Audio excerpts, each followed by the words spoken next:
Selamat pagi para siswa. Kita akan kembali belajar fisika pada pagi hari ini, yaitu tentang alat optik ya. Dan pada pertemuan ini kita akan mempelajari tentang alat optik, loop, dan kamera. Pada pertemuan sebelumnya kita sudah mempelajari tentang mata ya. Mata alat optik alami yang memiliki karakteristik membentuk bayangan nyata, terbalik, dan diperkecil. Nah, sekarang kita akan melihat kalau alat optik yang lain, alat optik buatan, misalnya loop. Loop ini juga menggunakan lensa cembung sama seperti mata. Tetapi bedanya kalau pada loop fokusnya tidak bisa berubah, tidak bisa berubah-ubah seperti halnya lensa mata ya. Jadi loop hanya memiliki satu jenis fokus tergantung dari ukuran lensanya. Kita bisa lihat di halaman 550. Loop ini menggunakan perbesaran anguler. Apa itu perbesaran anguler? Kita akan lihat. Jadi kalau sebelumnya, pada pembelajaran sebelumnya kita menghitung perbesaran dari lensa. Misalnya ada sebuah lensa cembung.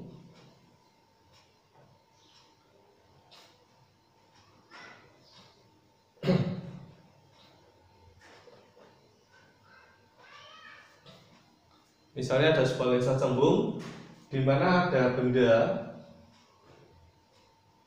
objek yang jaraknya adalah S, kemudian ada bayangan di sini, image yang jaraknya adalah S aksen, maka kita menghitung perbesarannya adalah jaraknya bayangan ke lensa dibagi dengan jaraknya benda ke lensa, sehingga S aksen dibagi S dengan harga mutlak. Ini disebut dengan perbesaran linear ya. Karena yang dihitung adalah jarak linear. Akan tetapi perbesaran anguler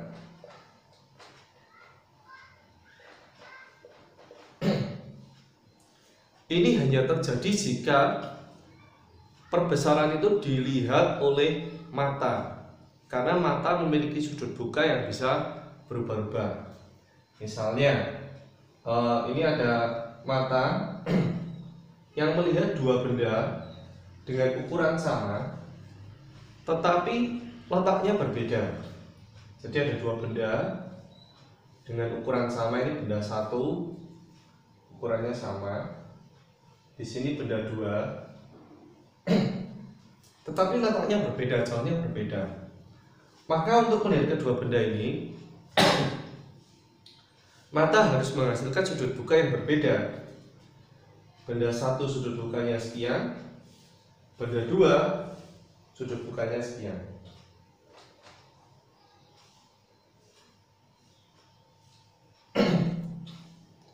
Ya, kita bisa lihat ketika benda itu lebih dekat, maka sudut bukanya pun akan lebih besar ya.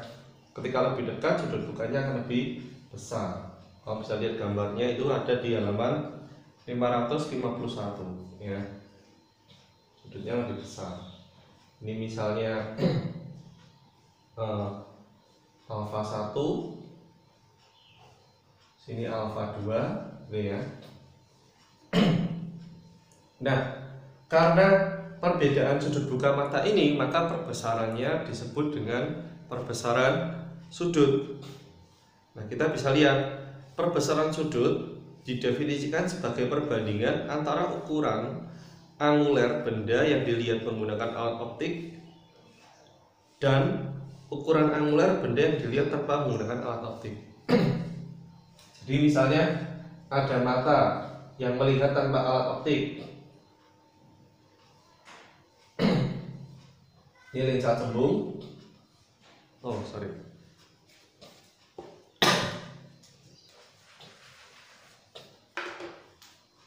Ini mata melihat tanpa alat optik. Yang dilihat adalah benda. Sudutnya alfa. Akan tetapi kalau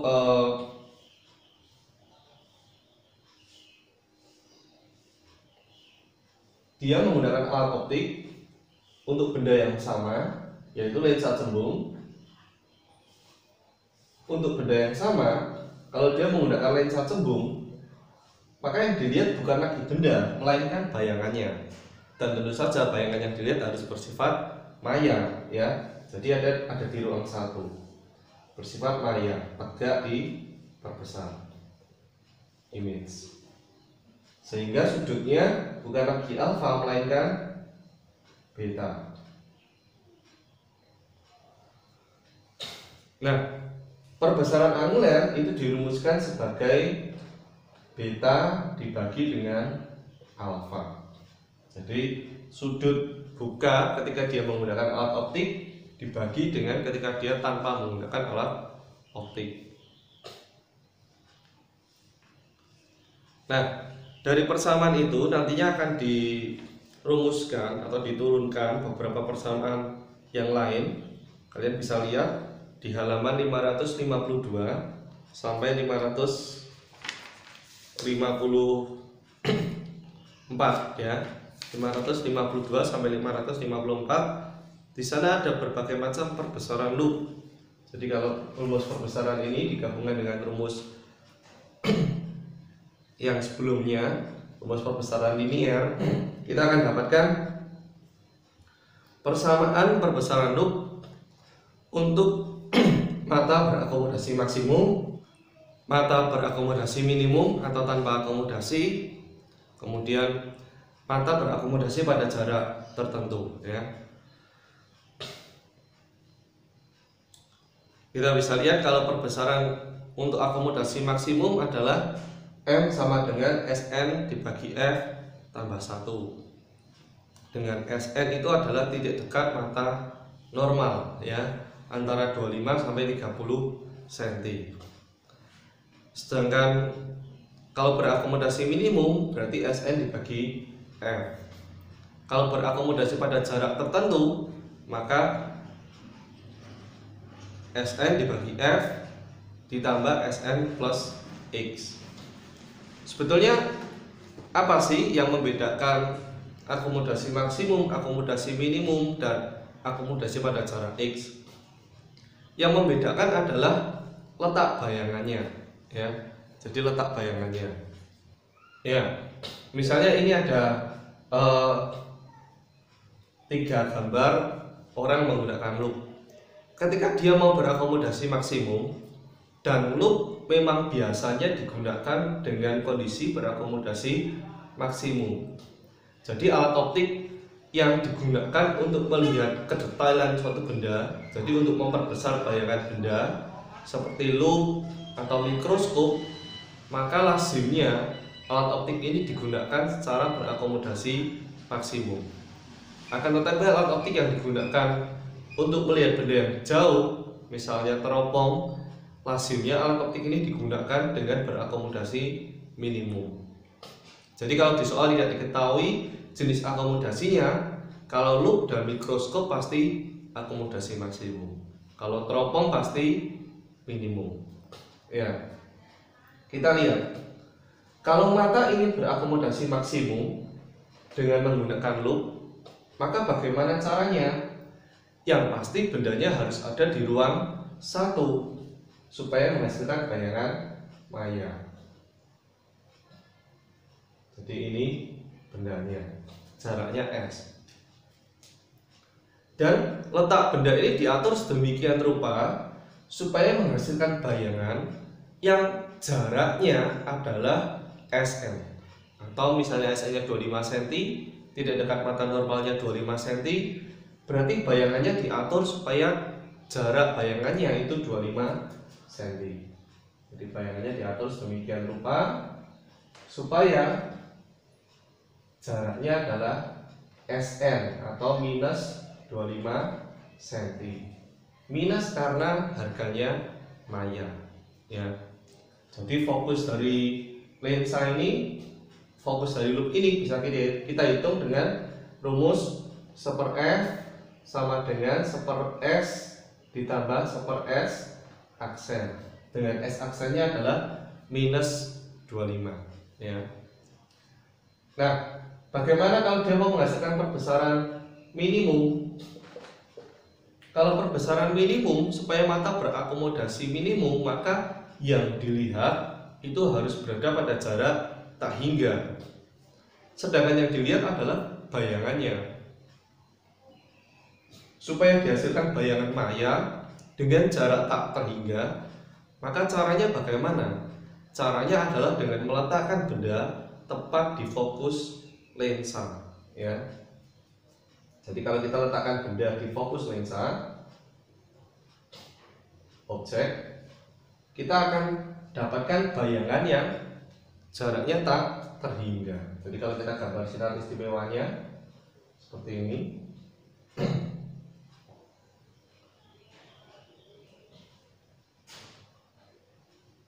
Sinar biasnya, perpanjangan sinar biasnya itu ada pada jarak tak terhingga. Di S aksennya itu tak terhingga. Mengapa seperti itu? Kita bisa buktikan.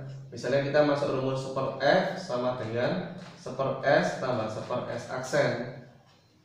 Kalau S-nya kita ganti fokus, jadi jarak bendanya sama dengan jarak fokus. 1/f sama dengan 1/f plus 1/s aksen. Maka kita dapatkan 1/s aksen sama dengan 1/f dikurangi 1/f, sehingga hasilnya adalah 0/f, ya. S aksen 0/f, sehingga S aksennya adalah F dibagi 0 tak hingga. Jadi untuk mendapatkan akomodasi minimum, maka kita meletakkan benda tepat di fokus sehingga letak bayangannya jauh tak hingga. Nah, untuk berakomodasi pada jarak tertentu atau pada jarak X, berarti sama seperti akomodasi maksimum, benda di ruang satu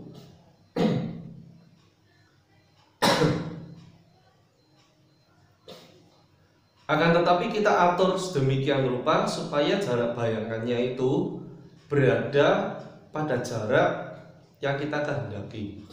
Misalnya mau berakomodasi pada jarak 40 cm, ya diatur jarak bendanya supaya jarak bayangannya itu 40 cm, ya. Jadi diatur supaya jarak bayangannya, image-nya itu sama dengan min X. X-nya terserah yang mau menggunakan loop, ya. Sehingga kalau kita masuk persamaan 1/f sama dengan 1/s tambah 1/s aksen, 1/f sama dengan 1/s ditambah minus 1/x, ya, karena bayangannya bersifat maya. Dan untuk perbesarannya kita bisa hitung dengan rumus-rumus yang tadi.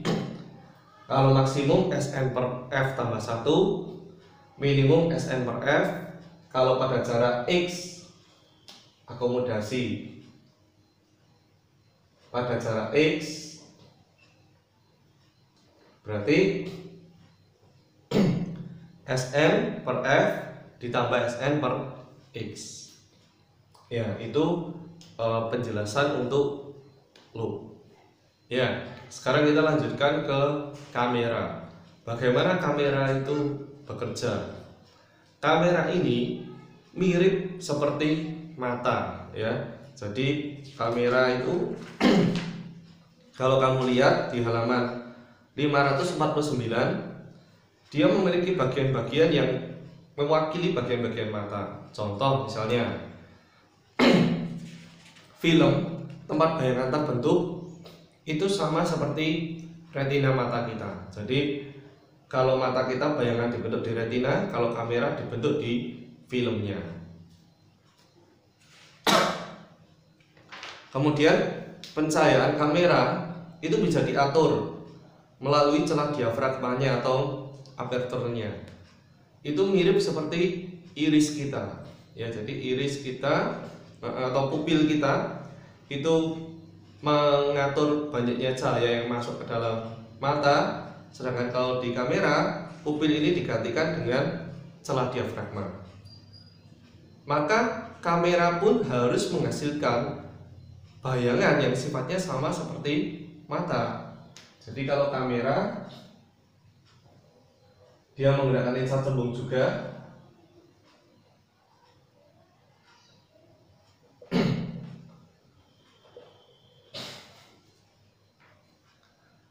Karena kamera bisa memotret atau memfoto objek-objek yang besar, baik dekat maupun jauh, dan akan menghasilkan bayangan yang kecil di dalam kamera, maka bayangan itu harus bersifat nyata dan diperkecil. Sehingga kamera harus di-set supaya benda yang difoto itu berada di ruang 3. Jadi objeknya harus ada di ruang 3.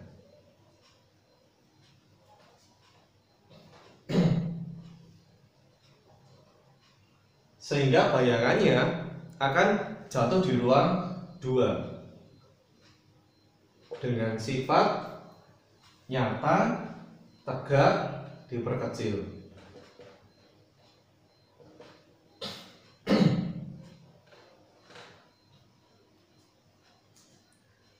Jadi kalau kamera itu menghasilkan bayangan nyata, ya. Menghitungnya seperti biasa, perbesarannya juga perbesaran linear, ya. Jarak bandanya S, jarak bayangannya S aksen, nilainya positif karena nyata. Sehingga kita bisa hitung dengan rumus skor F sama dengan skor S tambah skor S aksen. Perbesarannya yaitu S aksen dibagi S. Ya, demikian penjelasan untuk loop dan kamera. Kita akan mencoba latihan soalnya.